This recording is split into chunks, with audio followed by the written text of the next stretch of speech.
నమస్తే, welcome back to our channel. Ambati Rambabu గారు వ్యవహారం ముఖ్యమంత్రి చంద్రబాబు నాయుడు గారి మీద నోరు పారేసుకోవడమనే అనాలేమో. తెలుస్తూనే ఉంది, ఆయన వార్తలు నిలుస్తున్నారు. అయితే తాజాగా ఒక కొత్త వార్త ఏంటంటే, ఆయన సొంతూరు రేపల్లె, కానీ మొన్న సత్తెనపల్లి నుంచి పోటీ చేసి ఎమ్మెల్యేగా గెలిచారు. సొంతూరు రేపల్లెలో కూడా లేని ఆస్తులు, భూములు సత్తెనపల్లిలో గడిచిన 5 ఏళ్ళు ఒకసారి ఎమ్మెల్యేగా మంత్రిగా పనిచేసిన చందానికి 22 ఎకరాల ఒక ఫామ్ హౌస్ అయితే సంపాదించుకున్నారంట. మేబీ 22 ఎకరాలంటే 22 గజాలు కాదు, 22 ఎకరాల ఫామ్ హౌస్.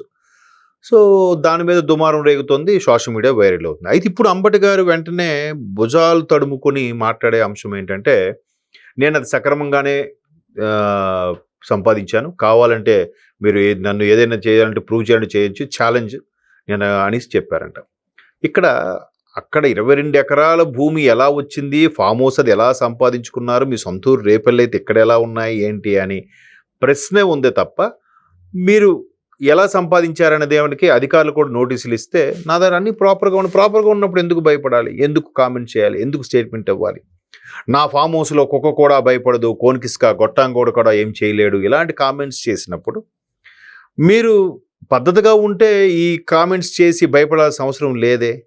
కేవలం ఏదో తప్పు జరుగుందా, లేదా తప్పుగా ఏమైనా సంపాదించారా, లేదంటే ఇంకేమైనా పరిస్థితుల వల్ల మీకు ఇది సంక్రమించిందా అనే దాని మీద రకరకాలుగా జనరల్గా అదిగో పులంటే ఇదిగో తోక అనే రకాలుగా అందరూ మల్లగుల్లాలు పడుతున్నారు. అయితే ఈయన ధైర్యంగా లకారాలు మాట్లాడుతూ ముఖ్యమంత్రిని విమర్శించిన వ్యక్తి ఇప్పుడు ఈ సత్తెనపల్లి ఫామ్ అలాగే 22 ఎకరాలకు సంబంధించి వచ్చేసరికి కొంచెం తడబాడుతున్నారేమో అని అనిపిస్తుంది. మరోవైపు ఆయన రాజమండ్రి జైలుకి వెళ్ళి విడుదలై వచ్చిన తర్వాత బెయిల్ మీద నేను మళ్ళీ వస్తా అని కూడా చెప్పొచ్చారంట.